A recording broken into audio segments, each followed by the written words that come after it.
BJP గతంలో కంటే దూకుడు మీదే కనిపిస్తుంది. అసెంబ్లీ ఎన్నికల్లో 8 మంది ఎమ్మెల్యేలు, పార్లమెంట్ ఎన్నికల్లో 8 ఎంపీలను గెలుచుకున్న బీజేపీ తెలంగాణలో ప్రత్యామ్నాయ శక్తిగా ఎదుగుతోంది అంటున్నారు ఆ పార్టీ నేతలు.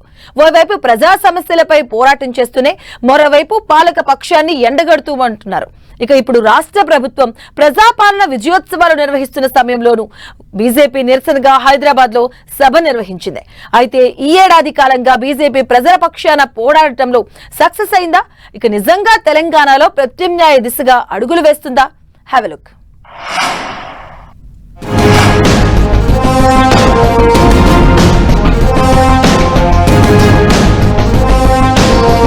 గతంలో కంటే తెలంగాణలో బీజేపీ ఈసారి మెరుగైన ఫలితాలు సాధించింది. అసెంబ్లీ ఎన్నికల్లో బీఆర్ఎస్ కు తామే ప్రత్యామ్నాయమని ప్రమోషన్ చేసుకున్న చివరకు 8 స్థానాల్లోనే బీజేపీ విజయం సాధించింది. అయితే మరికొన్ని స్థానాల్లో రెండో స్థానం సంపాదించగా ఓవరాల్ గా గతంలో కంటే ఓటు పర్సెంటేజ్ పెంచుకుంది. దీంతో పార్లమెంట్ ఎన్నికల నాటికి హైకమాండ్ తెలంగాణపై ఫోకస్ చేసింది. జాతీయ నాయకత్వం రంగంలోకి దిగి జోష్ పెంచే ప్రయత్నం చేసింది. 400 పార్, మరోసారి మోదీ సర్కార్ అంటూ ముమ్మర ప్రచారం చేసింది.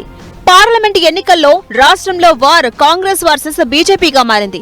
రిజర్వేషన్లపై సీఎం రేవంత్ రెడ్డి చేసిన వ్యాఖ్యలతో బీజేపీ డిఫెన్స్ లో పడాల్సొచ్చింది. దీనికి కౌంటర్ గా జాతీయ నాయకులు సైతం కౌంటర్ ప్లాన్ చేయాల్సొచ్చింది. చివరకు రాష్ట్రంలో అధికారంలో ఉన్న కాంగ్రెస్ పార్టీకి సమానంగా 8 పార్లమెంటు స్థానాల్లో విజయం సాధించింది. అటు గతంలో బీఆర్ఎస్ చేసిన తప్పిదాలను గుర్తు చేస్తూనే అధికార కాంగ్రెస్ పై విమర్శలు చేస్తూ ముందుకెళ్తోంది కమలం పార్టీ.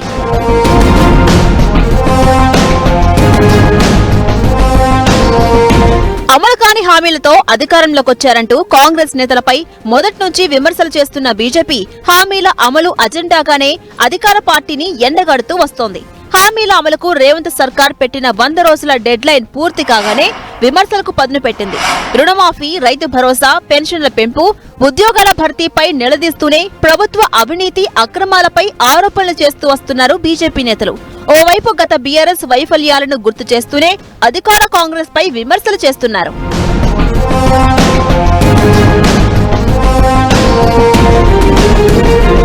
అసెంబ్లీ ఎన్నికల్లో 8 మంది ఎమ్మెల్యేలు, పార్లమెంటు ఎన్నికల్లో 8 మంది ఎంపీలుగా గెలవడం, గతంలో కంటే ఓట్ షేరింగ్ పెరగడంతో ఇక తెలంగాణలో ఎప్పుడు ఎన్నికలొచ్చినా మేమే ప్రత్యామ్నాయమంటూ ముందుకెళ్తున్నారు.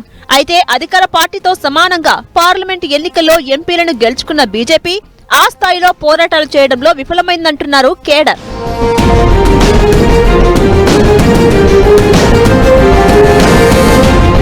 కాంగ్రెస్ ప్రభుత్వం చేస్తున్న ప్రజా వ్యతిరేక విధానాలపై అనుకున్న స్థాయిలో ఉద్యమాలు చేయడం లేదంటున్నారు. అధికార కాంగ్రెస్ కు వ్యతిరేకంగా ఏడాది కాలంగా బీజేపీ తనదైన పంథాలో కార్యక్రమాలను చేపట్టింది. అయితే అవి ప్రతిపక్ష పార్టీగా సరైన సమయంలో ప్రభుత్వాన్ని ప్రశ్నించలేదన్న చర్చ కూడా పార్టీలో ఉంది. రుణమాఫీ చేయాలని రైతులు రోడ్డెక్కిన సమయంలో కీలక నేతలు కశ్మీర్, జార్ఖండ్ ఎన్నికల్లో నిమగ్నమయ్యారు. ఉద్యోగాలు కావాలని నిరుద్యోగులంతా ధర్నా చేసే సమయంలో బీజేపీ రుణమాఫీ కోసం పోరాటం మొదలుపెట్టింది. హైడ్రా వల్ల ప్రజలు ఇబ్బందులు పడుతుంటే గ్రూప్ 1 వాయిదా వేయాలంటూ బీజేపీ నేతలు రోడ్డెక్కారు. మూసీ ఇష్యూ సద్దుమణిగిందనుకుంటున్న సమయంలో బీజేపీ ఎంట్రీ ఇచ్చి హడావిడి చేసింది. అనుకున్న సమయానికి 2 నెలల తర్వాత మూసీ నిద్ర పేరుతో కార్యక్రమం చేసింది బీజేపీ.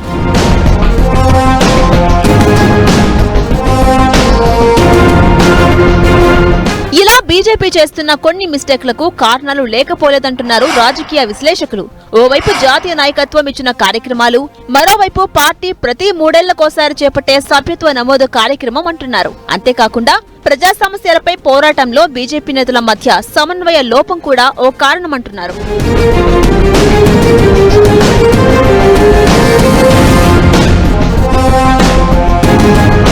మొత్తంగా బీజేపీ ప్రజల పక్షాన అన్ని సమస్యలపై పోరాటాలు చేస్తున్నా టైమింగ్ లేకుండా కార్యక్రమాలు నిర్వహించడంతో ప్రతిపక్ష పాత్ర పోషించడంలో కాస్త వెనుకబడిందనేది విశ్లేషకుల భావన.